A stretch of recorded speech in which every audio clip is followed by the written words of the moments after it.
Maraming salamat, Deacon Benji, at Happy Lord's Day sa ating lahat, mga kapatid. No? Ako'y lubos na nagagalak na tayo'y nag-gather together sa espesyal na araw ng Panginoon, ang araw ng Sabat. No?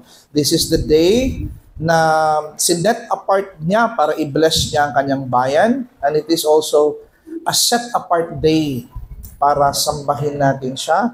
Purihin natin ang Panginoon sa kanyang kabutihan sa buhay natin na nakita natin ultimately sa cross ng Kalbaryo na display ng ating Panginoong Jesus. Sa araw na ito, sa ating Bible class, last time we tackled about the life of God, the life of Trinity before the world was created, before nilalang ang kahit anong mga creatures, mapa-angels, or humans, planets, and the world. We tackle about the life of the Trinity. No? Nakita natin na how different God is sa atin, how transcendent He is. Ngayon, mga kapatid, tatalakayin natin itong tinatawag na mga attributes of God. No? Sa Tagalog, ito yung mga katangian ng Diyos. At marami itong mga katangian ng Diyos, mga kapatid, no? Sa series natin. Pero sa ngayon, ang itatackle muna natin, ano ba itong mga attributes of God? At kukuha tayo ng isang attribute na pag-aaralan natin sa umagang ito, which is divine invisibility, no? Invisible, ang pagiging invisible, hindi nakikita ng Diyos, which is different sa atin. Now, mga kapatid, ang greatest joy ng bawat Kristiyano, alam natin yun. Ang pinaka-ultimate joy ng Kristiyano, alam natin, that is to know God. In fact, sa Philippians 3:10, si Pablo, matagal na siyang apostle, nag-work na siya sa Panginoon, nagpakita na sa kanya ang Panginoon, pero even sa Philippians 3:10, no, sinabi pa niya, that I may know Him. Gusto pa niyang lubos na mas makilala pa ang Panginoon, no? Parang it is the joy of His heart that I may know Him and the power of His resurrection, na mas makilala ko pa ang Diyos. And even si Jesus Christ, John 17:3, sinabi din niya, di ba? Na, and this is life eternal. Dinescribe niya yung eternal life. What? How? Sabi niya, life eternal daw consists of that they may know God, na makilala nila ang Panginoon. So, yan yung pinaka-greatest joy natin, na mas all the more makilala natin itong infinite na Diyos. Kasi ito yung nagbibigay sa atin ng greatest joy sa ating buhay. So, yan yung goal natin, mas makilala pa siya. Pero alam niyo ba, mga kapatid, no, sa lecture natin, as an introduction, ang Diyos din ay nalulugod na ang kanyang mga katangian, ang kanyang attributes ay makikilala at mas lalo pang maunawaan ng kanyang bayan. Mayroon ba tayong teksto nito? It's clearly stated in Jeremiah 9:24. Sinabi ng Panginoon, but let him who boast in this, that he understands and knows me. Sorry. Kung sino man gustong magmamapuri sila dito na ako'y kanilang nakikilala at ako'y kanilang naiintindihan. That I am the Lord, na ako ang Diyos who practices steadfast love, justice, mga attributes niya, di ba ito? Love, justice, righteousness, and earth. At sinabi niya, for in these things, I delight. So, ang Diyos talaga nalulugod na ang kanyang pagkasya, ang kanyang karakter, katangian, ay nakikilala ng mga sumasamba sa Kanya. Kaya nga naghahanap siya ng true worshiper. Hindi yung worshiper na hindi kilala yung Diyos nila, no? Sumasamba sila sa ignorance, no? Na hindi nila kilala yung Diyos na kanilang sinasamba. And in fact, nung hindi pa tayo Kristiyano, no? samba lang samba tayo sa mga ribulto o kahit sinong Diyos na sinabi sa atin na ito daw ang Diyos. We worship in ignorance. But God doesn't look for worshipers who do not know Him. No? So dapat tayo, sasamba tayo. Kaya ito munang pinresent natin itong God because before tayo mag-proceed sa mga Bible class about worship, mas maganda na kilalanin natin ang Diyos muna na ating sinasamba. Kilalanin muna natin ang Diyos na ito, no? So ang unang katanungan, ano ba itong mga attributes, no? Or ano ba itong mga katangian ng Diyos? Mga katangian, ng Diyos, okay? So that's a good question, no? Ano ba itong mga katangian or sa English, attributes of God? Okay? Itong mga katangian, itong mga attributes of God, ito ay mga katangian na tinataglay ng kanyang diwa o pagkadiyos. Last time, we talked about, let's try to use the other one.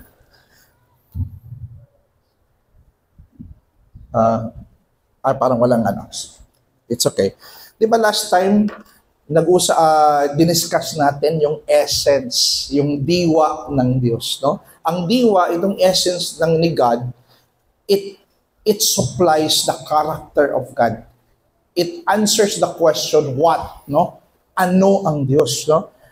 Itong persons, it answers the question, who, sino, right?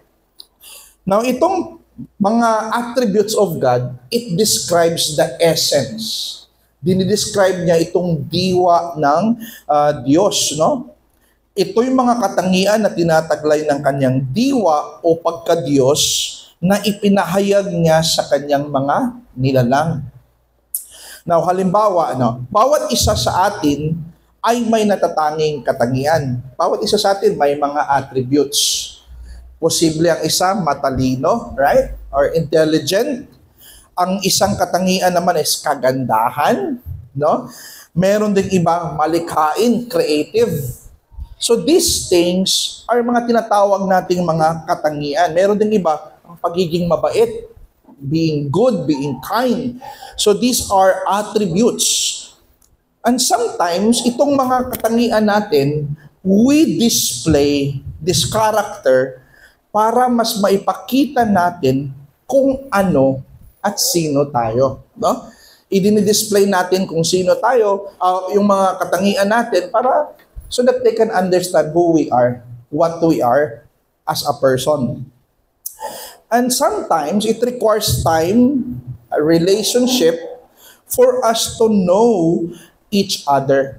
Hindi naman agad-agad na ang tao makikilala mo siya agad-agad sa kanyang katangian. Sometimes, it requires time, it requires fellowship, friendship, in order for you to know the person. We discover certain attributes of a person when we are in constant fellowship with one another. So ito din, pagkilala din natin sa mga katangian ng Diyos, hindi siya by just a flick of a finger, makikilala mo na siya, no? So it requires time.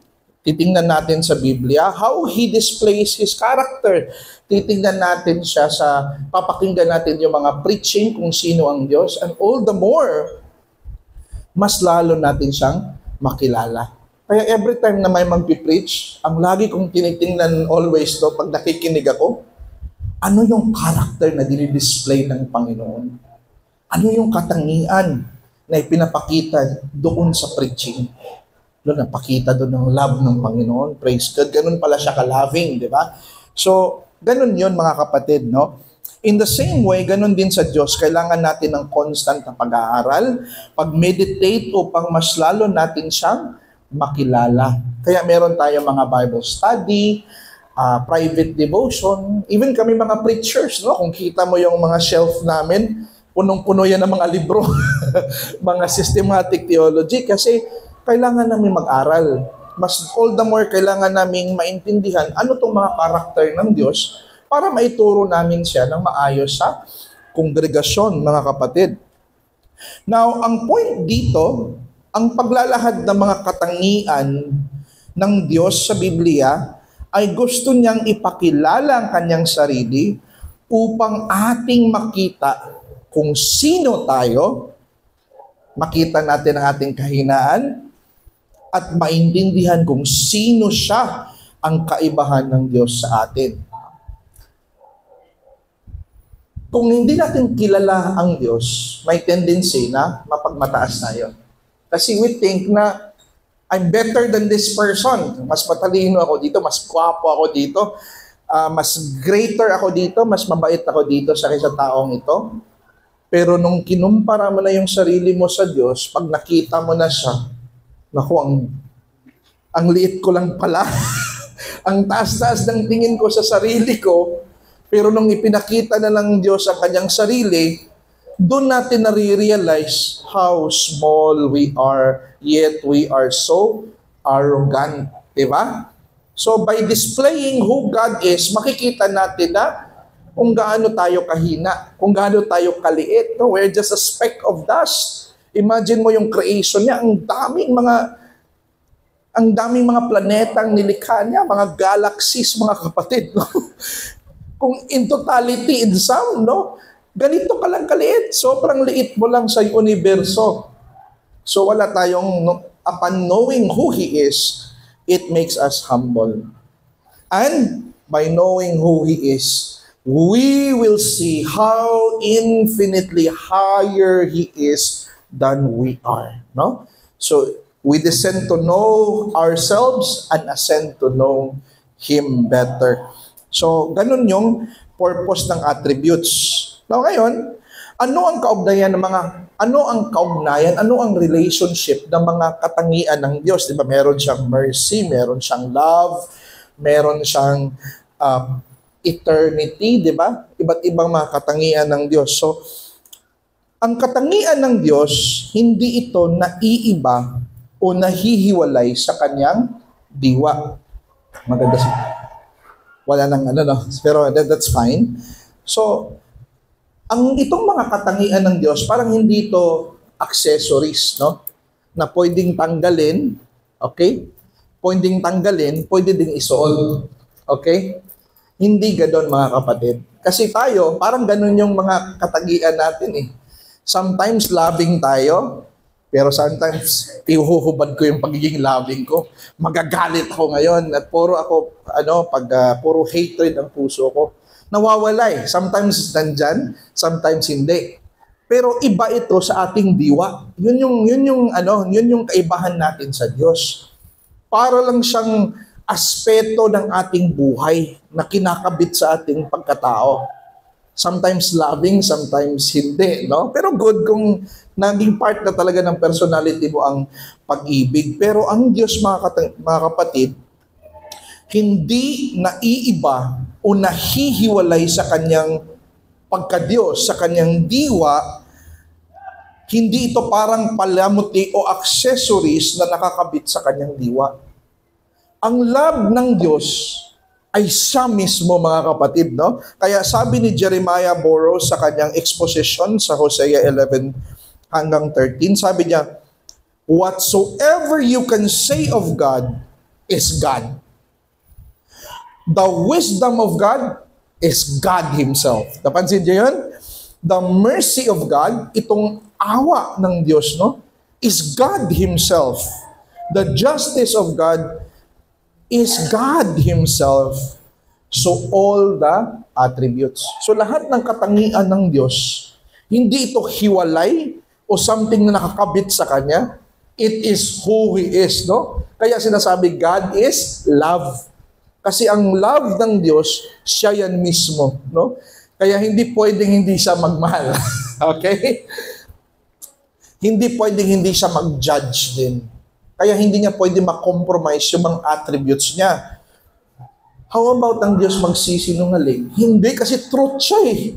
Yung truth mismo, yan yung pagiging siya, yan yung diwa niya. Kaya hindi imposible yun na magsinungaling ang Diyos. Okay? Sa Diyos ay walang pagkakaiba. Itong mga love, mercy, eternality, goodness, lahat na mga katangian ng Diyos, sa Diyos walang pagkakaiba yan. Kaya niyang makomprehend by just one conception kasi that's who He is, no? Pero sa tao, sabi dito, sa tao lamang nakikita natin yung pagkakaiba.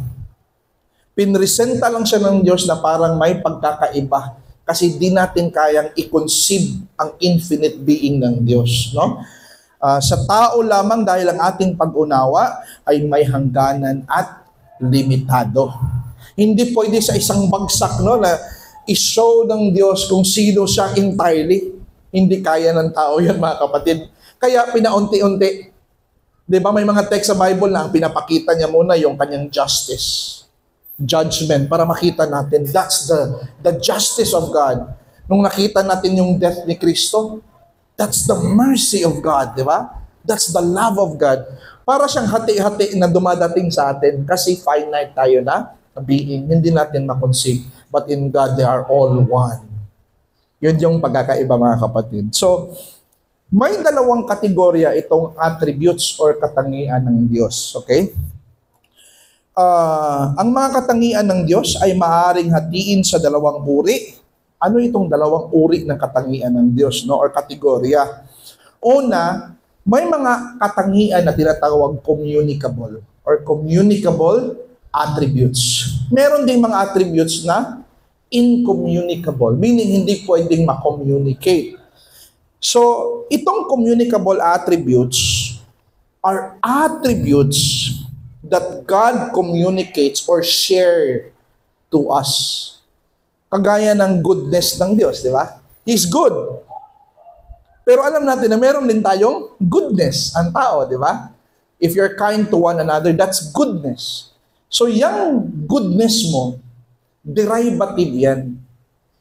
Na-derive mo yan sa goodness ng Diyos. At itong mga goodness na nakikita mo sa mundo, even beauty itself, parang anino ito ng kanyang beauty and goodness. So ito yung mga attributes na communicable. Kagaya din ng love, no? Ang love, we love our family, we love our kids, we love our husbands, we love our brethren. In fact, we're commanded to love, di ba? Kasi itong mga ganito is communicable. No? Sinasalamin natin yung i-share niya sa atin ito, mga kapatid, albeit not in a same degree. No? Iba pa din yung quality ng goodness and love ng Diyos kasi eternal yun. Sa atin hindi. No? Kung nagmamahal tayo, may kondisyon. No? Mamahalin kita kung gagawin mo to. Diba? Parang gano'n. If you stop abiding in this particular condition, I'll pass. Hindi na kita mamahalin, no? Ang mga mercy natin, kasi nakakabit din yun kung sino tayo bilang tao, di ba? Dependent and conditional. So, ang incommunicable, yung hindi niya pwedeng i-communicate na mga attributes, ito yung pagiging eternal. Kasi may simula tayo eh. From the beginning pa lang, hindi na tayo qualified kasi may simula tayo. Ang Diyos wala siyang simula eh. Walang simula, walang hangganan, no? Itong tinatawag natin na hindi nagbabago, immutable. Kaya nga na-fall si Adam doon sa Garden of Eden eh. Kasi yung goodness niya, yung pagiging pure niya, pagiging mutable, changeable, mga kapatid, no? So at first, ginawa siyang good, ginawa siyang holy, pero later on, nabago. Kasi sabi nga na Samuel, there is none holy as the Lord. Si Lord lang ang holy. In a sense na ang kanyang holiness at kanyang goodness, hindi nagbabago. At ito'y magandang comfort sa atin. Kasi kung ang Diyos, kung nagsimula siyang kung ang pagmamahal niya sa iyo ay hindi perfect, hindi ka makakasiguro in the future na titigil siya sa pagmahal sa iyo, di ba?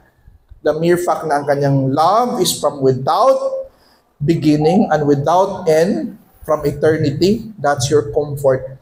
Na kung minahal ka ng Diyos, hindi magbabago yan. Kaya yung love niya doon pa din sa eternity. Sa election pa lang nagsimula no? Kaya nga sabi sa Biblia, sabi ng mga teologo, God will never stop loving us. Why? Sabi ng mga theologian, because He did not start from the very first place. Kasi walang simula yung kanyang pagmamahal, so hindi din ito matatapos. No? So, yun yung incommunicable attributes ng Diyos, yung kanyang eternity, immutability, infinity, yun yung hindi pwedeng ma-share sa atin kasi tayo yung mga creatures lang. Now ngayon, ano ang ibig sabihin ng pagiging invisible ng Diyos? Diba? Ito muna ang attributes na ating tatalakayin. I hope may naintindihan nyo na yung mga katangian ng Diyos. Diba? Ano bang ibig sabihin nito? Ano bang relationship nito sa iba't ibang attributes? Ngayon, sinabi natin na ang tatalakayin natin muna, itong pagiging invisible or hindi nakikita ng Diyos. Ang rason kung bakit invisible siya, because He is the most pure spirit. Maraming nilikha ang Diyos na mga spirito. Either mga anghel, mga principalities, demons, they are spirits, right? Pero mga kapatid, hindi sila most pure. Sabi sa John 4:24, God is spirit, no? Ang Diyos ay espiritu. And those who worship Him must worship Him in spirit and in truth. Kaya precisely wala tayong mga larawan dito ng Diyos Ama, Diyos Anak, Diyos Espiritu Santo. Kasi ang Diyos ay espiritu. Purong espiritu siya mga kapatid. Pag nag-worship ka na may mga larawan, ibang Diyos na yung sinasamba mo. Hindi na yung Diyos ng Biblia. Malinaw ito sa Biblia, no?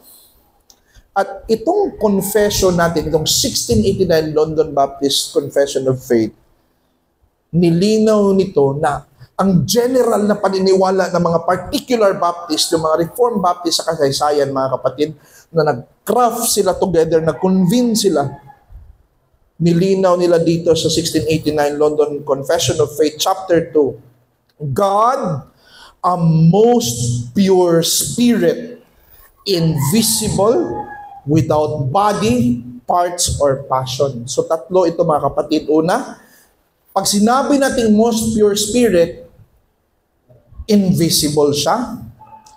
Without parts, ito yung simple. And next is, without passion. Ito yung impossible. Yang tatlong yan, tatalakayin natin yan mga kapatid. Pero ngayon, invisibility muna tayo.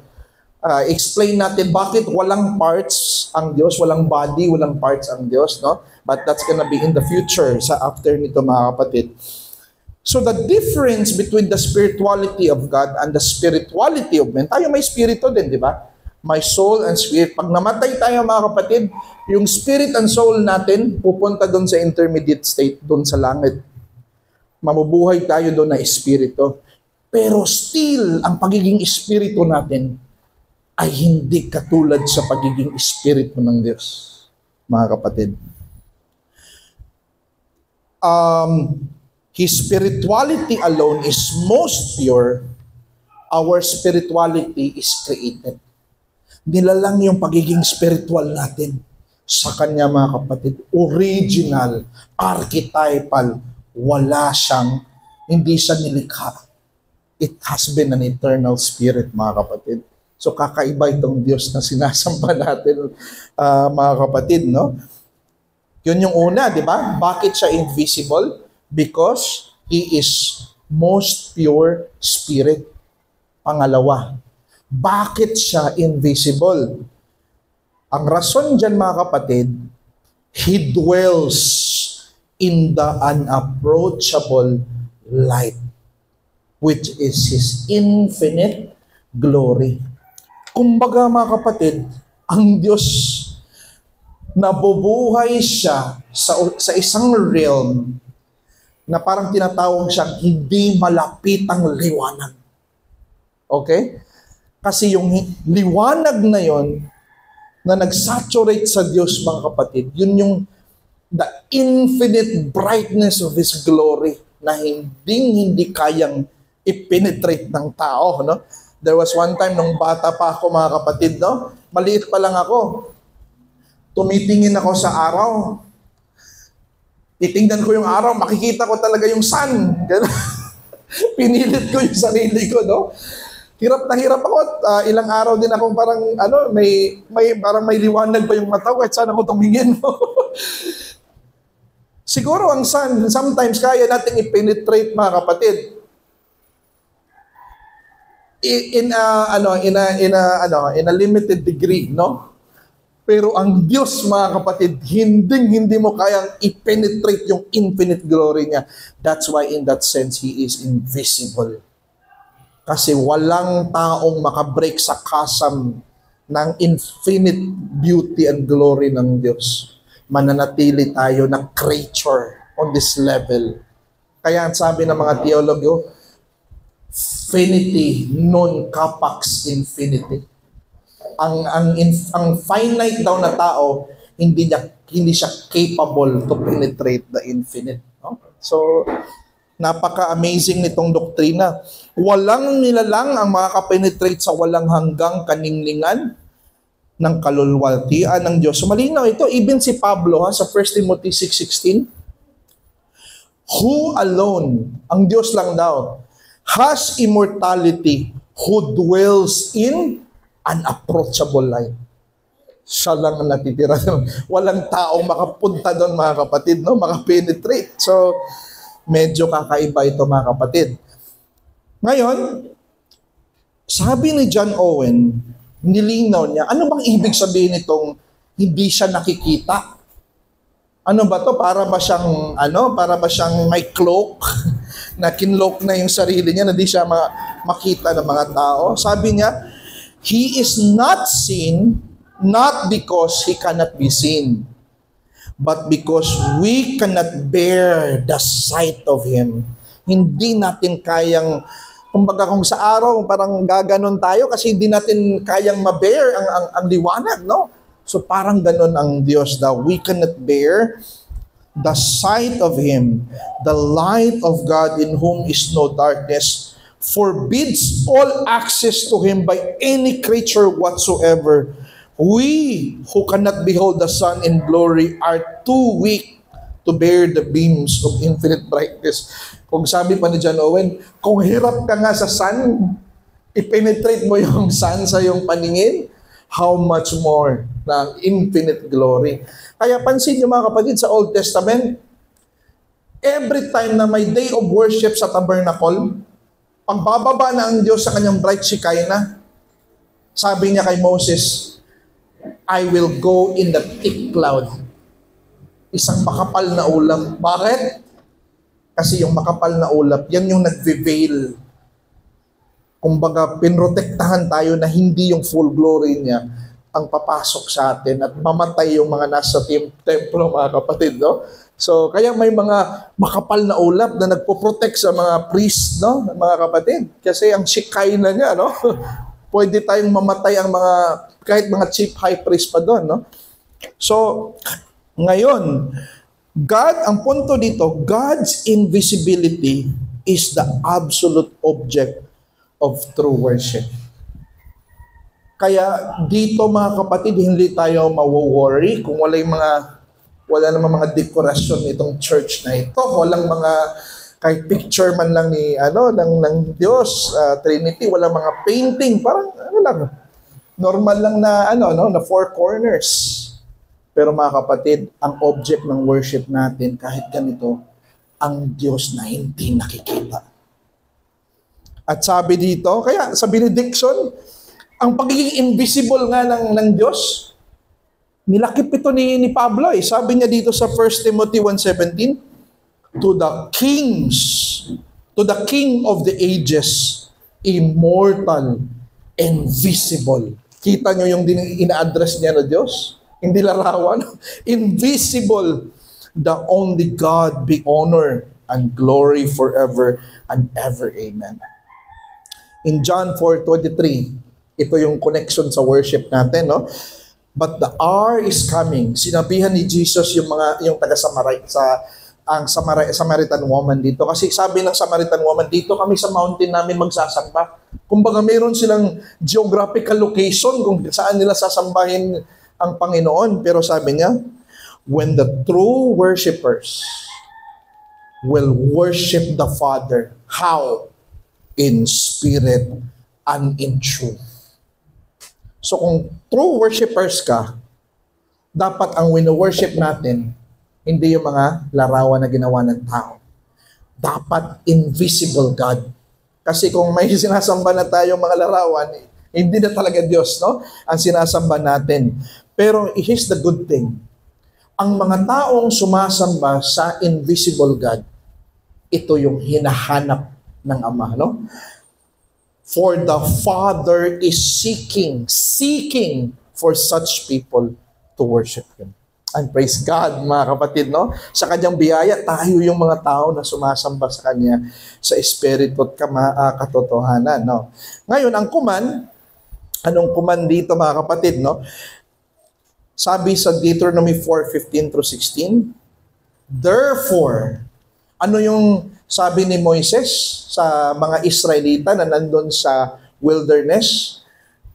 Therefore, watch yourselves very carefully. Mag-ingat kayo, no?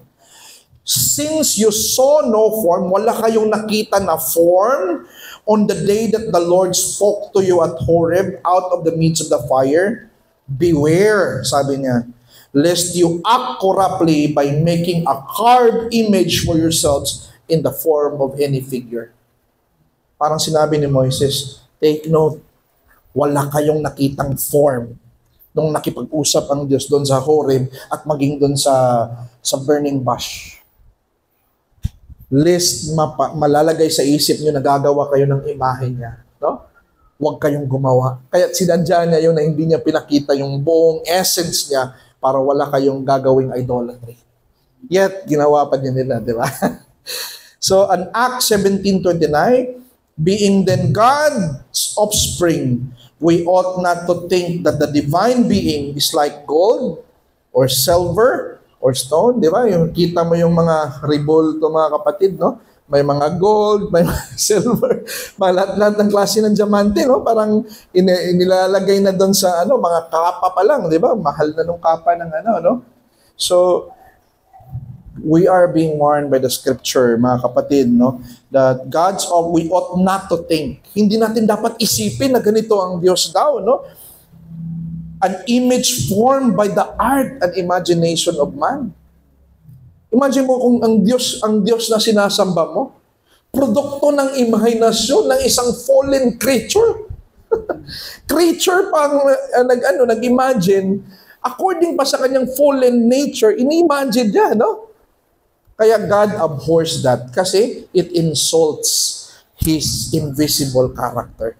Kaya praise God, no, na save tayo, pero sana naman maakay natin yung marami tayong mga mahal sa buhay, mga kapatid, kaibigan, or relatives na hindi pa sila naakay sa tunay na Diyos. Sana madala natin sila at magiging tunay na worshiper because the Father is seeking such people na mag-worship. So ngayon, Brother Jess, ito na yung pinaka-question siguro ninyo, no? Kung ang Diyos ay invisible, kung hindi siya nakikita, Brother Jess, bakit nakikita siya ng mga Old Testament saints sa iba't ibang anyo o paraan? Judges pa lang, si Manoah, di ba? Nakita ni Abraham din doon sa may Mamre na tatlo. What they see is God, si Joshua. Ang sumama sa kanila, army of the Lord, yun pala yung Diyos mismo. Na parang tao. Brother Jess, hindi ba to contradiction sa tinuturo ng Bible? Anong tawag mo doon, no? Itong angel of the Lord, sino ito? Mga kapatid, no? Ang Diyos ay nagpapakita sa kanya mga alagad. Ganito siya. Although God is invisible, He desires to show Himself. Mga kapatid, no? hindi niya makompromise yung pagiging invisible niya. Kasi kung i-compromise niya yung pagiging invisible niya, hindi na siya magiging Diyos. Okay? So kumbaga, non-negotiable, mananatili siya forever na invisible. But he found a way na unti-unti niyang maipakita ang kanyang sarili. Ginamit niya itong tinatawag sa theology, mga kapatid, theophany. Yung mga examples yan, yung mga burning bush, yung mga tao na nakita ni Daniel nung nasunog, may isang hindi nasunog na tao, yung nakaupo sa trono, ang Diyos wala namang ganun eh. Hindi naman parang tao ang Diyos na nakasit sa trono eh. Appearance yan ng tao, di ba? So, ang mga tawag doon, mga kapatid, ay theophanies. So, ang theophany ay hango sa salitang Griego na theos, di ba? God. At ang karugtong nito ay phino, which means appearance. Sa mga katuwid, ang kahulugan nito ay God's appearance. Ang theophany ay tumutukoy sa paraan ng pagpapakita ng Diyos sa lumang tipan gamit ang mga nilikha na anyo gaya ng tao, makapal na ulap, kulog, apoy at anghel. Itong mga ito, mga kapatid, no?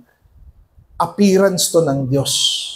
Veiled appearance. For example, kung wala sigurong ozone layer at walang mga clouds, no? Ang light na nangagaling sa sun, mga kapatid, it will scorch us to death. Hindi natin kaya. Pero alam natin na itong nanggagaling sa ozone layer, ang exposure natin sa heat dito, bearable na sa atin. Dahil sa ozone layer at mga clouds, and other natural about nature, no? So dahil doon, hindi na masyadong bearable na. Nagagamit pa natin yung init ng sun for our life. So in the same way din, sa Old Testament, mga kapatid, ipinakilala niya ang kanyang sarili gamit yung mga anyo ng tao, anghel, para unti-unti nating makilala siya. At nagbibigay yun ng hint na darating ang panahon sa kasaysayan na darating ang true image of God. Nakikitang imahe ng hindi nakikitang imahe ng Diyos. No? Which, no? Alam nyo kung sino ito, mga kapatid. But before that, una thunderstorm o kulog, no? And sabi dito sa Exodus 99, and the Lord said to Moses, behold, I am coming to you in a thick cloud, makapal na ulap, that the people may hear when I speak with you and may also believe in you forever. And on the morning, may thunders, lightning. So anong significance na napakilala ang Diyos bilang thunder? God speaking through the thunderstorm para makilala nila ang kapangyarihan at galit ng Diyos sa kasalanan. Kaya nag-tremble sila nung nakita na nilang ang thunder. So kumbaga itong mga theophany, mga kapatid, way ito sa pag-reveal niya sa kanyang sarili kung sino siya. Para ang tao matakot. And guess what?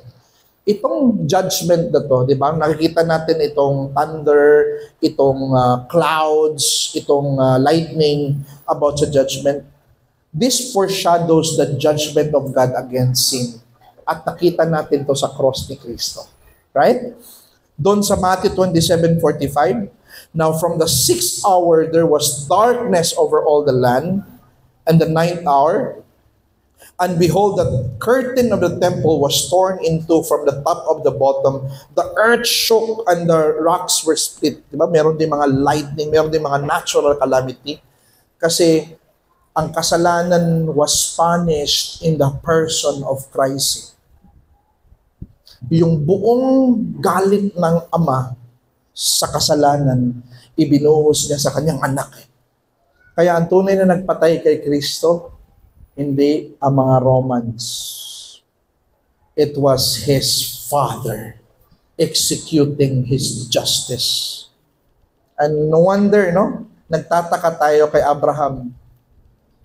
Bakit niya papatayin si Isaac? But winil ni Lord yun. Na parang may picture na papatayin ng ama ang kanyang anak as a sacrifice. No? Picture yun mga kapatid, na one day darating ang panahon na ang anak will be punished by the son. No? Not because of his sin, but because of our sin. Siya yung sakripisyo. And apoy, di ba? And the angel of the Lord appeared to him a flame of fire out of the midst of the bush. So, ang Diyos nagpapakita through sa apoy, mga kapatid. Ang significance dito, nire-reveal niya yung sarili niya through sa apoy for judgment and purification. Pansin nyo, pag ikaw ay maimpyerno, ang description sa'yo, you will be cast out into the lake of fire. Take note mga kapatid, hindi yun throw.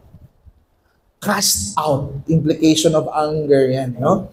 So ganun yung mga nasa impyerno. Yung fire is an expression of His judgment, and for the believers, it is for purification, no? Pinupurify tayo ng Diyos. So warning lang, ang mga theophanies ay hindi katumbas ng kanyang diwa bilang Diyos, no? Hindi natin iisipin na nagpapakita ang Diyos na apoy. So gagawa din tayo ng apoy sa church, no? Para sembahin siya kasi apoy siya, nagpapakita siya ng apoy. Hindi, appearance lang ngayon, no? Yan yung kahulugan ng theophany. Hiwalay ito sa kanyang diwa. Hindi ito yung tunay niya na diwa. Appearance lang, mga kapatid, no? So, lastly, appearance ng tao. Makikita natin yan sa Ezekiel 1:26-27 na dun sa trono, there was like an appearance of a man. Isaiah 6:1, in the year that King Uzziah died, I saw also the Lord sitting on the throne. Di ba? Tao yan eh. Human appearance yung nakaupo sa trono. Ang Diyos is immense, no? Vast. Walang espasyo na mag-occupy sa Kanya. Pero nakita natin, di ba, na somebody is sitting on the throne like a man. So mga kapatid, itong mga pansamantalang pagpapakita ng Diyos sa Old Testament, mahalaga ito sobra.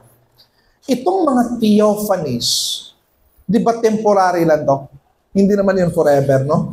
Itong pansamantalang pagpapakita ng Diyos sa anyo ng tao ay nagpapahiwatig na darating ang panahon kung kailan ang Diyos ay ganap at permanenteng magkatawang tao, and that happened in the incarnation of our Lord Jesus Christ.